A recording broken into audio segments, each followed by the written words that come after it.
Je m'appelle Alexandre Ribaud, je suis enseignant en maternelle dans le 19e arrondissement à Paris. C'est actuellement un niveau de petite et moyenne section.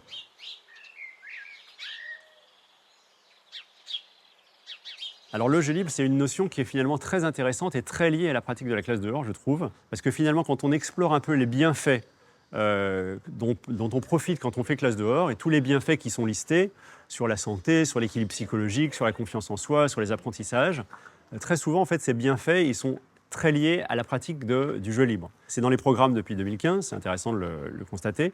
Ça consiste à laisser jouer l'enfant et de son envie, de son besoin, en le laissant jouer, il va se découvrir, il va s'inventer une activité et c'est de cette activité qu'on va ensuite essayer de constituer un apprentissage. Soit parce qu'on va verbaliser ce qu'il a fait, on va faire du langage, soit parce qu'on va expliciter ce qu'il a fait pendant qu'il faisait cette activité et ce qu'il a éventuellement appris, soit on va prolonger cette activité après ou en classe. Voilà. Donc le jeu libre, ça sert à ça. Et du coup, l'avantage du jeu libre, c'est qu'on part vraiment de l'envie de l'enfant. Et donc, on a quelque chose intimement lié à son besoin à ce moment-là, dans lequel il va être très concentré. Et c'est une mission qu'il a envie de mener à sa tâche. Voilà, on l'accompagne dans son envie et on la dirige vers un apprentissage.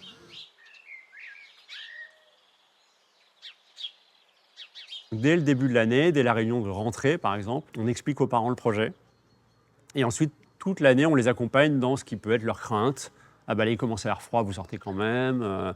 Ma fille est rentrée très sale hier, comment ça se fait? Voilà. Et quand on communique avec les parents, globalement, on n'a pas de problème parce que les parents entendent le fait qu'on veut du bien-être pour leur enfant. Sur les parents qui accompagnent, je les préviens qu'on va faire du jeu libre.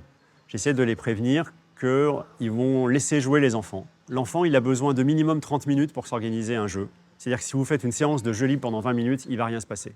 Il faut être patient, il faut attendre 30, parfois 3/4 d'heure, que des groupes d'élèves se soient constitués et qu'ils se soient posés, chacun à un endroit différent, sur une activité qu'ils ont choisie.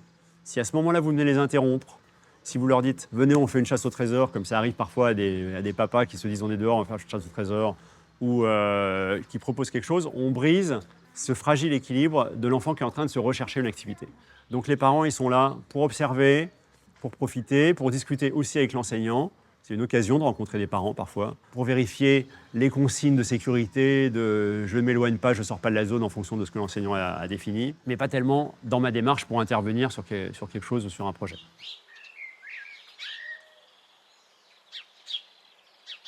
La question du risque, elle est très récurrente dans cette pratique de la classe dehors. J'ai beaucoup plus de bobos dans la récréation du jeudi après-midi à 15h, en une demi-heure, que j'en ai le matin pendant toute la matinée dehors. Je n'ai jamais eu d'accident et j'ai eu une fois une éraflure. Par contre, j'ai eu beaucoup de piqûres d'ortie, quelques écorchures de ronces, mais finalement assez peu.